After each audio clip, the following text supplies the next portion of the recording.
Welcome on Easy Learning. This is Chandan Kumar. Now we are going to today cover the next part of FST01 Foundation Course of Science and Technology of Block 1 Unit 1, and it is the last part of this block. So let us start. I will interpret the meaning as well as I will try to also explain a little bit on this paragraph. तो चलिए चलते हैं इसमें 1.3.4 में. ठीक है.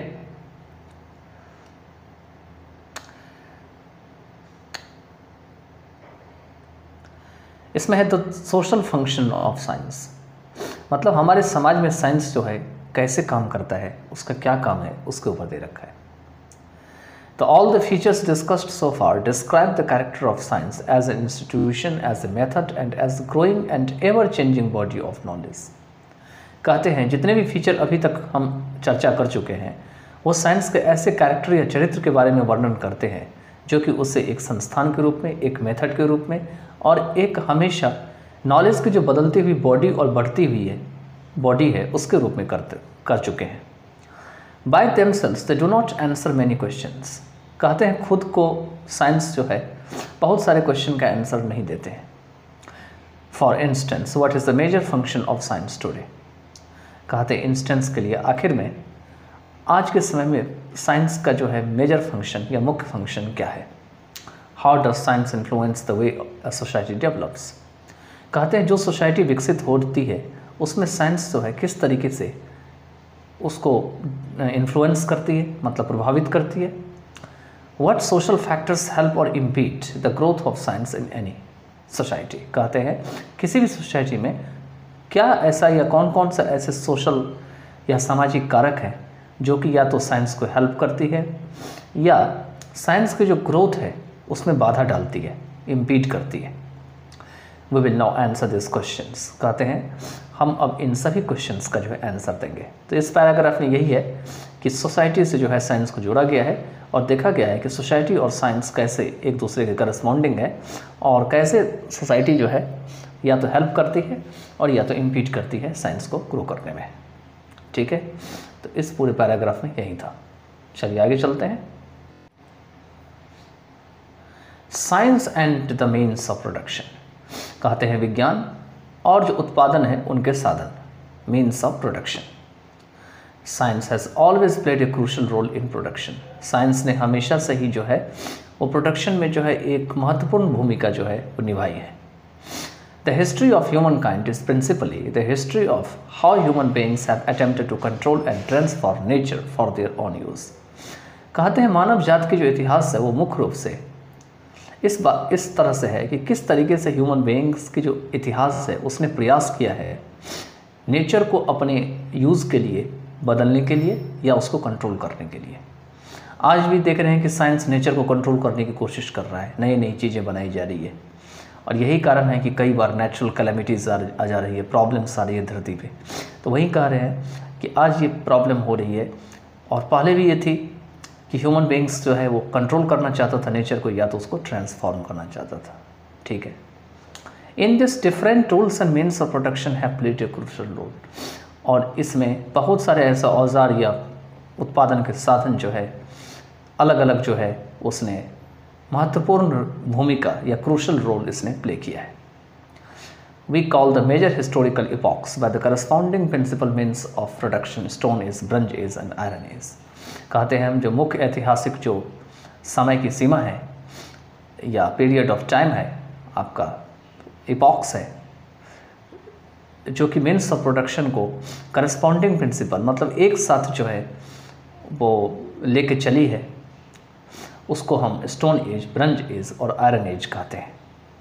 Stone age जानते ही हैं जो पत्थर युग होते हैं जिसको पाषाण युग भी कह सकते हैं. इसमें भी अलग अलग टाइप के युग थे, अगर आप हिस्ट्री में पढ़े होंगे तो आपको समझ में आ गया होगा प्री हिस्टोरिकल पीरियड में. इसके बाद ब्रंज एज थे जिसको कांसा युग कहा जाता है और आयरन एज जिसको कि लौह युग कहा जाता है. In the last few centuries, the means of production have become very complex and therefore one now refers to the industrial age, atomic or space age, etc. on a very different basis. कहते हैं पिछले कुछ शताब्दियों में या centuries में जो उत्पादन के साधन है ये बहुत ही जटिल बन चुके हैं और इसी कारण से अब व्यक्ति जो है इसे इंडस्ट्रियल एज, एटॉमिक या स्पेस एज आदि के नाम पे अलग अलग रूप से जो है इसे वर्णन करते हैं या रेफर करते हैं। ठीक है, तो इस पैराग्राफ में अभी तक यही था कि साइंस ने किस तरीके से जो है आपको मीन्स ऑफ प्रोडक्शन को आगे बढ़ाया है, क्योंकि जितना ज़्यादा टूल्स और आपको प्रोडक्शन के साधन बनाए गए उतना ही उसने नेचर को या तो बदलने की कोशिश किया या तो नेचर को कंट्रोल करने की कोशिश किया, और नेचुरली जो काम होता था उसको ये फास्ट तरीके से करना शुरू कर दिया, और इसीलिए इन्होंने अलग अलग टाइप्स की एज भी जो है धीरे धीरे जो है आने लगा। अगर हम हिस्टोरिकली देखें तो इसमें स्टोन एज, ब्रंज एज और आयरन एज है, और अगर इसको आज के हिसाब से देखें तो इसको industrial age, atomic age, space age के नाम से भी अलग अलग रूप से इसको जाना जाता है। ठीक है, तो ये हो गया आपका। चलिए आगे चलते हैं।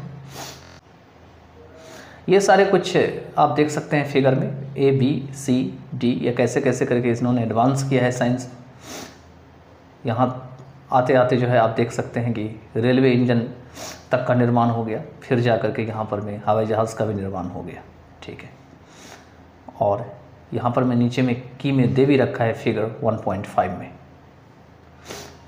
यहाँ देख सकते हैं कि यहाँ पे दे रखे हैं कि developments in science and technology brought about tremendous changes in the means of production. कहते हैं विज्ञान और प्रौद्योगिकी में जो विकास है इसने एक बहुत ही बड़ा सा परिवर्तन जो है प्रोडक्शन के साधन में लाया है। That is in the land, transport, resources and tools, machines and methods for making goods of use. जितने भी सामान यूज़ करने वाले हैं उसमें उसको अलग अलग ढांचा देने के लिए machines, tools, resources, transport, land, सभी जगह पर इन्होंने काम किया है। Here we show the changes in transport from primitive to modern times. यहाँ पर में हम कुछ ऐसे ट्रांसपोर्ट के चेंजेस को दिखाते हैं जो आदि काल से लेकर के आधुनिक काल तक है। ठीक है,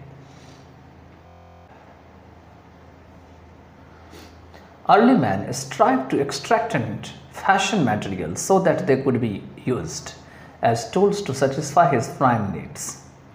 पहले के लोग क्या करते थे तो संघर्ष करते थे मटेरियल्स की फैशन बनाने की या उनमें से कोई चीज़ निकालने के लिए, एक्सट्रैक्ट करने के लिए, जिससे कि उसे टूल्स के रूप में जो है यूज़ किया जा सके अपनी मुख्य जो ज़रूरत है उनको सेटिस्फाई करने के लिए। टेक्निक्स वर दस डिस्कवर्ड। इस तरीके से जो है टेक्निक जो है उसको खोजा गया। You will see in the later units of this block how technique and later science arose in society to satisfy human needs। कहते हैं आप इस ब्लॉक के आगे के यूनिट में देखेंगे कि कैसे ये जो तकनीक है और बाद के जो साइंस है ये समाज में जो है ऊपर उठा, जिसने कि मानव की जो ज़रूरतें हैं उनको सेटिस्फाई किया।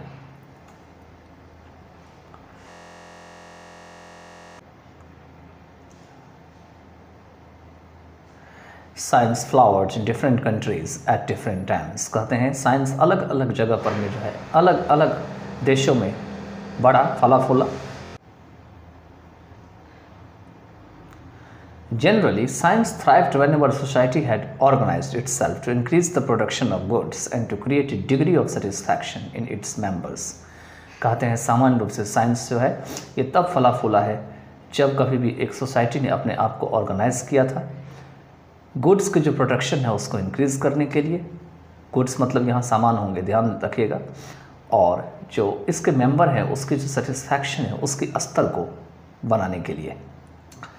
The development of science led to a further increase in production. कहते हैं बाद में जो प्रोडक्शन में जो बढ़त है उनको साइंस की डेवलपमेंट ने जो है आगे बढ़ाया। However, in a given form of social organization, the range and level of production have a limit, both in quality and quantity। कहते हैं फिर भी किसी भी एक बने बनाए हुए सोशल ऑर्गेनाइजेशन में जो है रेंज और लेवल की जो प्रोडक्शन है उनकी लिमिट होती है, उनकी क्वालिटी में और क्वांटिटी में, मतलब उनकी जो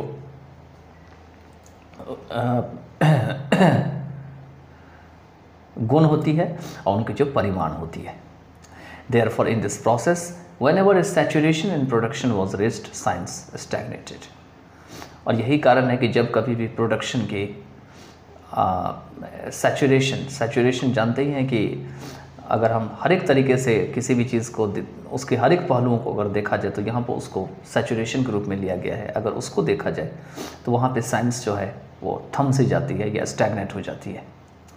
the unequal sharing of the produce led to the emergence of a dominant class who wanted to keep things as they were.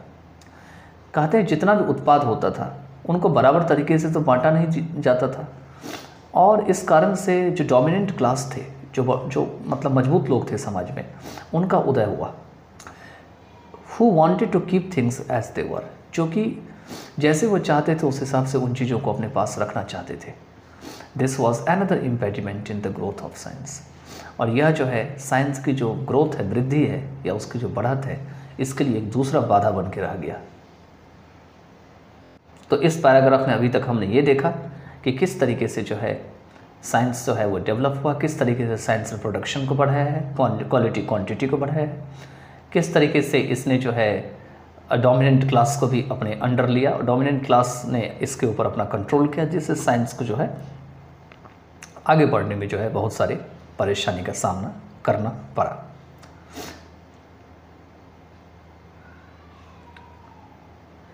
Next है आपका इसमें, however societies which were more receptive to new ideas forged ahead and science flourished there। कहते हैं फिर भी societies जो कि नए नए आइडियाज़ से बहुत ही मतलब जो है बहुत ही अवेयर थे या रिसेप्टिव थे, फोर्स्ड अहेड वो आगे को कदम बढ़ाए और साइंस यहाँ पे फ्लरिश किया।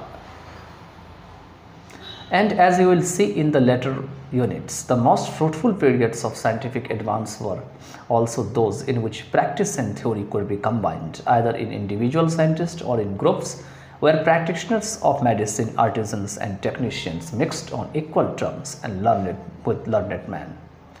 कहते हैं जैसे कि आप बाद के यूनिट में देखेंगे, साइंटिफिक जो एडवांस है उसका जो सबसे फला फुला हुआ जो अवधि है या फ्रूटफुल पीरियड है, ये उन लोगों के लिए भी था या वहाँ भी था जहाँ पर में प्रैक्टिस और थ्योरी जो है एक साथ जोड़ा जा सके, चाहे वो एक वैज्ञानिक के रूप में, इंडिविजुअल साइंटिस्ट के रूप में या ग्रुप के रूप में, जहाँ पर में प्रैक्टिशनर जो है मेडिसिन के, आर्टिजन के और टेक्नीशियंस के, वो विद्वान लोगों के साथ मिल करके, लर्नेड मैन के साथ मिल करके इक्वल रूप में एक साथ मिल करके वो काम करे या एक साथ हाथ बटाए आगे बढ़े।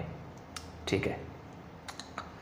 The growth of science not only increases production but also leads to an improvement in the methods of production.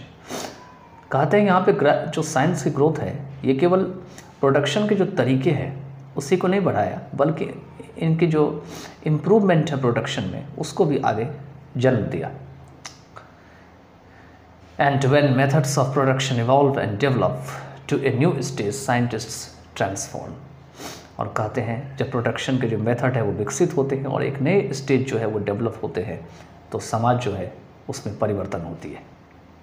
For example, when agriculture was the prime means of production, human habitations were scattered over large rural areas with their own life styles.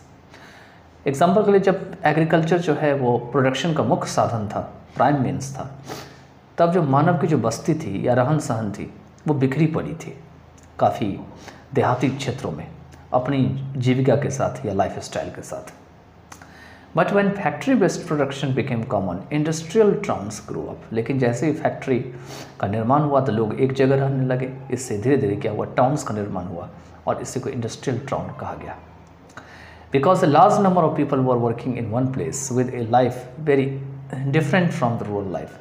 क्योंकि काफ़ी संख्या में, भारी संख्या में लोग जो है एक ही जगह काम कर रहे थे, तो इससे उनका जो है लाइफ जो है वो रूरल लाइफ से जो है बहुत ही अलग था।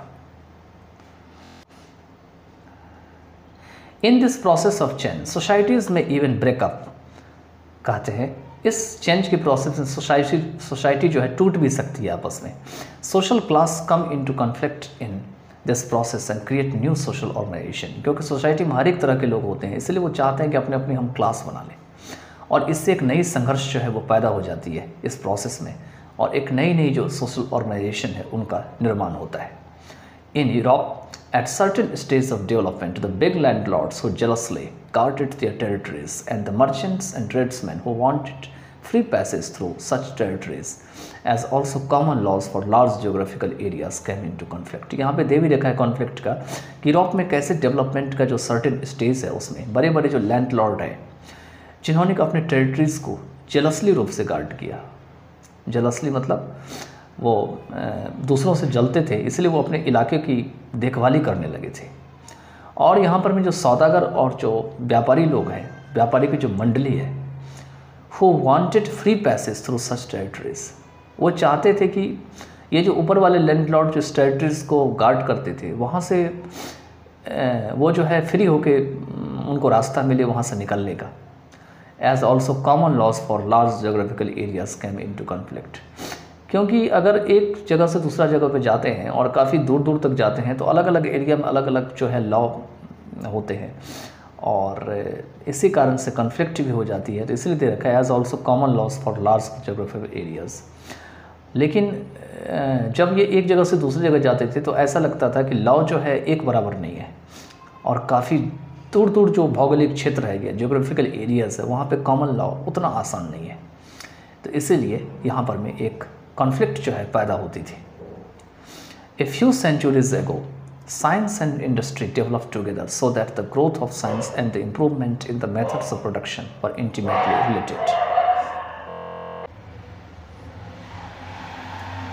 तो यहाँ पे दे रखे हैं कि कुछ शताब्दी पहले फ्यू सेंचुरीज एगो साइंस और इंडस्ट्री जो है वो एक साथ डेवलप हुए so that the growth of science and the improvement in the methods of production were intimately related, जिससे कि जो साइंस की ग्रोथ है और प्रोडक्शन के जो तरीके के में जो बढ़त है या इम्प्रूवमेंट है ये आपस में फ्रेंडली रूप से एक दूसरे से रिलेट हो गए।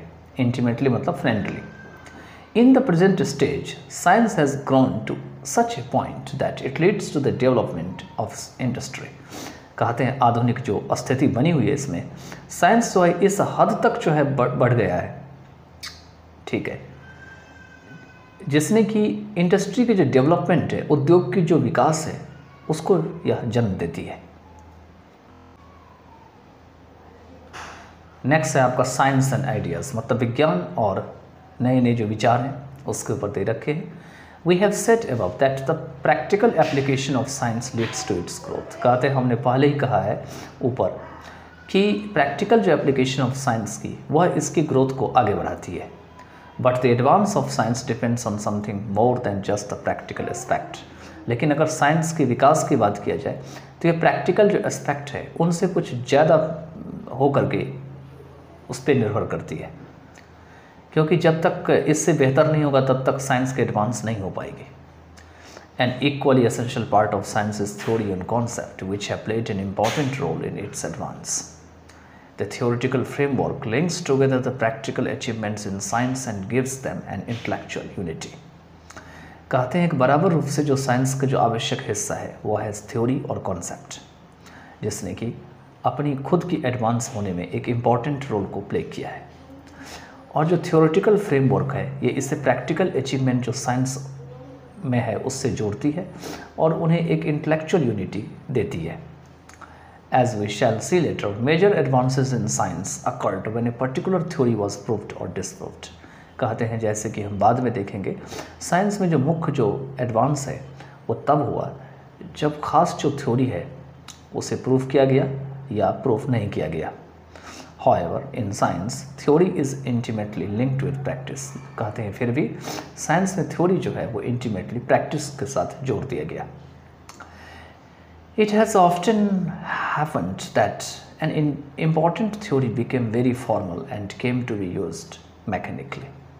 और यह अक्सर हुआ है कि जो इम्पॉर्टेंट थ्योरी है वो एक फॉर्मल हो गया और ये मैकेनिकली रूप से इसको यूज़ किए जाने लगा बिना किसी फ्रेश आइडियाज़ के या नए नए अप्रोच के, विदाउट एनी फ्रेश आइडियाज़ और new approach. Then a new contact with practical experience brought forth its limitations. और तब नए नए जो कॉन्टैक्ट है प्रैक्टिकल एक्सपीरियंस के साथ उसने इसकी लिमिटेशंस को जो है आगे जन्म दिया। And it had to be modified और rejected leading to another major advance in science. और तब इसे या तो सुधारा जाना था या तो रिजेक्ट किया जाना था और यह साइंस के जो मेजर एडवांस है दूसरा इसको जन्म देते हुए आगे निकला। We have also seen that the level of practical application of science in a society depends on the prevailing social conditions. कहते हैं पहले से जो सोसाइटी में जो कंडीशन चल रही है उसी को प्रिवेलिंग सोशल कंडीशन कहते हैं। तो कहते हैं प्रिवेलिंग सोशल कंडीशन में हमने अभी तक यह भी देखा है कि जो प्रैक्टिकल एप्लीकेशन है साइंस की सोसाइटी में या इसके ऊपर इसके लेवल निर्भर करती है। For example, there are scientific methods to prevent birds and control population, but social conditions in many countries do not allow such an application of science. कि साइंस के जरिए क्या है, साइंस के मेथड के जरिए हम बर्थ को कंट्रोल कर सकते हैं, प्रिवेंट कर सकते हैं और पॉपुलेशन को कंट्रोल कर सकते हैं। लेकिन बहुत सारे ऐसे दुनिया में देश है जहाँ पे जो सामाजिक स्थिति है वो इस तरह के साइंस की एप्लीकेशन को जो है वो अनुमति नहीं देती है। और in agriculture mechanisation could increase productivity, या अगर खेतीबाड़ी में देखा जाए तो मैकेनाइजेशन का प्रयोग करके, तकनीकी का मशीन का प्रयोग करके हम प्रोडक्टिविटी या उत्पादकता जो है उसको हम बढ़ा सकते हैं। But in the regions where farmers have small pieces of land mechanisation is not possible. लेकिन ऐसे इलाके या क्षेत्र जहाँ पे फार्मर्स के पास लैंड के छोटे छोटे टुकड़े हैं वहाँ पे मैकेनाइजेशन जो है वो संभव नहीं है। Similarly, the theories of science are also influenced by the general intellectual atmosphere in the society in which scientists work. कहते हैं इसी प्रकार से जो साइंस की थ्योरी है इसे जो जनरल इंटेलेक्चुअल एटमॉस्फेयर है सोसाइटी में उसके द्वारा प्रभावित की जाती है जहाँ पे साइंटिस्ट काम करते हैं। It often happens that a theory which fits into the general intellectual atmosphere and so is accepted universally impedes further scientific advance. और यह अक्सर होता है कि जो थ्योरी है जो जनरल इंटेलेक्चुअल एटमॉस्फेयर में फिट करती है और इस तरीके से पूरी दुनिया के हिसाब से इसको एक्सेप्ट की जाती है, बाद में जो साइंटिफिक एडवांस है उसमें बाधा डालती है या इम्पीड करती है। New theories based on newly discovered facts में भी radically different from the existing ones. कहते हैं पहले से अगर कोई थ्योरीज है उसी को एग्जिस्टिंग वंस कहा गया है, उसमें अगर नई थ्योरी आ जाए तो नई थ्योरी के आधार पर में कोई नई चीज़ अगर खोजा गया है उसके ऊपर जो सच्चाई है ये बिल्कुल ही पहले वाले से जो है वो अलग हो सकते हैं। Therefore they come into conflict with the prevailing ideas and social thought, और इस तरीके से पहले से जो आइडिया और सोशल थॉट है उसके साथ इनकी कॉन्फ्लिक्ट हो जाती है। This conflict has in the past even resulted in the persecution of scientist, और यह जो कॉन्फ्लिक्ट है पास्ट में इसने साइंटिस्ट के ऊपर जो है कई बार ऐसा हुआ है कि मुकदमा भी जो है वो चलाया गया या मुकदमा के रूप में भी यह परिणाम में आया। परसिक्यूशन मतलब मुकदमा होता है।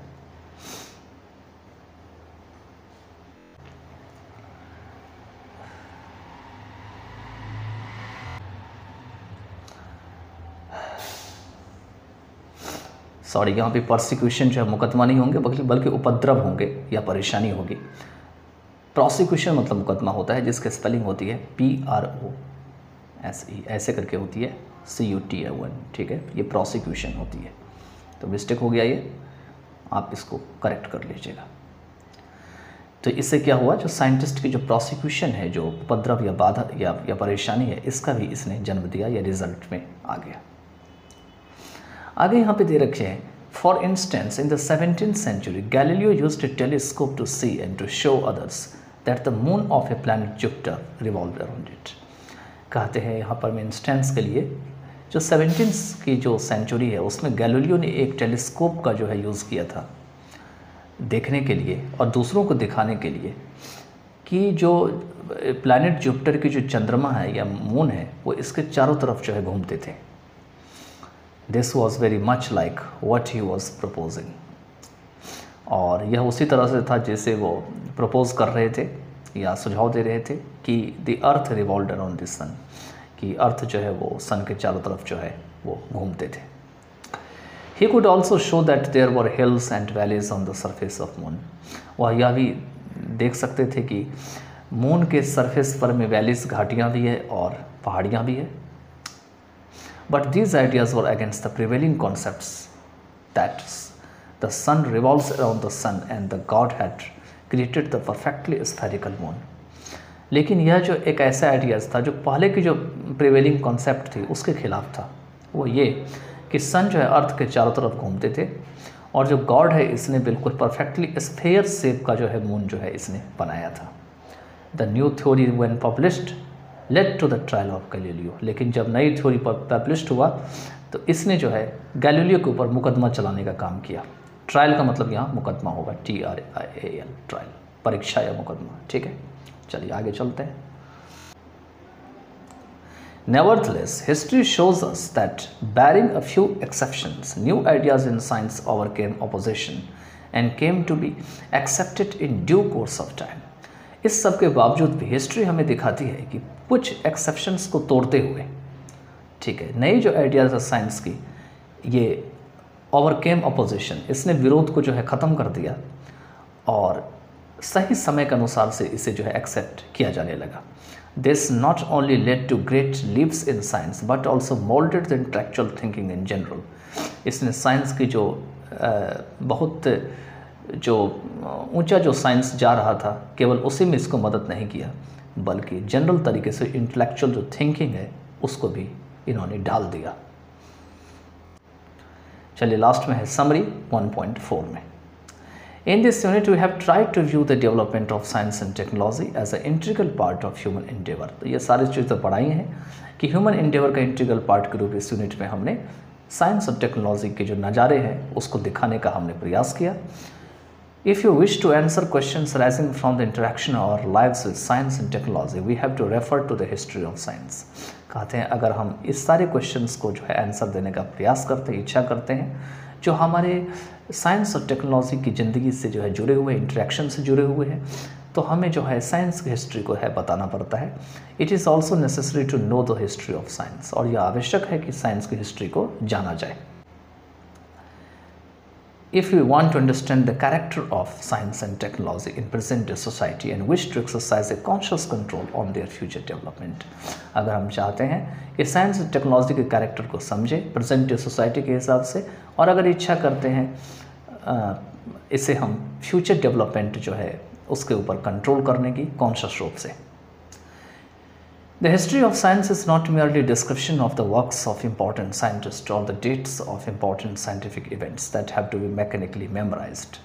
कहते हैं हिस्ट्री ऑफ साइंस केवल merely इम्पॉर्टेंट साइंटिस्ट की जो वर्क है उन्हीं का डिस्क्रिप्शन नहीं है, या कुछ इम्पॉर्टेंट जो साइंटिफिक इवेंट्स हैं उनकी डेट ही नहीं है इसमें दिखाई गई है, जैसे कि मैकेनिकली रूप से मेमोराइज करना है, आपको दिमाग में रखना है। यह एक ह्यूमन लाइफ की स्टोरी है। It is the story of how science grew as an integral part of society. यह एक ऐसी स्टोरी है जिसमें दिखाया गया है कि कैसे साइंस है वो सोसाइटी का एक इंटीग्रल पार्ट के रूप में उभरा है। How development in science led to a change in the material condition of society. कैसे साइंस के विकास ने जो है सोसाइटी में जो मटेरियल की जो कंडीशन है उसको चेंज होने में हाथ बटाया है, लेड किया है। The changed material conditions led to a change in the social conditions, giving rise to a higher phase in society।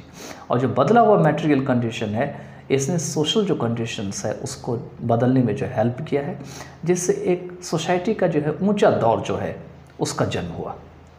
And the higher phase created more complex and difficult problems for science to solve। और जो ये higher phase है इसने बहुत ही complex और difficult problem science के लिए खड़ा कर दिया है इसको सॉल्व करने के लिए। In this way the growth of science is intimately connected with the development of society. और इस तरीके से जो ग्रोथ ऑफ साइंस है ये फ्रेंडली या इंटीमेटली रूप से जो है सोसाइटी की जो डेवलपमेंट है उसके साथ जुड़े हुए हैं। Science in the present day society can be seen as social institution having its own methods and tradition and an ever-growing body of knowledge। कहते हैं साइंस प्रेजेंट डे सोसाइटी में इसे एक सोशल इंस्टीट्यूशन के रूप में देखा जा सकता है जिसके अपने मेथड और ट्रेडिशन है, और यह नॉलेज की एक हमेशा बढ़ती हुई एक शाखा है, एवर ग्रोइंग बॉडी है। Theory and practice are intimately linked in the growth of science. कहते हैं कि साइंस की ग्रोथ में थ्योरी और प्रैक्टिस जो है ये फ्रेंडली रूप से जुड़े हुए हैं। नेक्स्ट पॉइंट है, in a given society science influences the means of production. एक दिए हुए समाज में साइंस जो है वो प्रोडक्शन का जो साधन है उसको प्रभावित करते हैं। It not only increases production but also improves the methods of production in the society. यह केवल प्रोडक्शन को ही नहीं बढ़ाते हैं बल्कि सोसाइटी में प्रोडक्शन के जो साधन है या तरीके हैं इसको भी जो है ये बेहतर करते हैं। नेक्स्ट पॉइंट है last, the ideas and theories in science are influenced by the prevailing social thought. कहते हैं पहले से जो समाज में व्याप्त जो विचार है उनके द्वारा साइंस के आइडियाज़ और थ्योरी जो है प्रभावित की जाती है। And in turn the radical changes in scientific thought influence the social attitudes, beliefs and thinking. और यह बदले में साइंटिफिक थॉट में जो रेडिकल चेंजेस हैं या सोशल जो एटीट्यूड है, बिलीफ, विश्वास है और थिंकिंग है, उनको प्रभावित करते हैं। तो चलिए इसके साथ जो है हम इसको यही एंड करते हैं। अब हम नेक्स्ट यूनिट की तरफ प्रोसीड करेंगे। Bye then take care of yourself and enjoy this all parts of the videos from blog.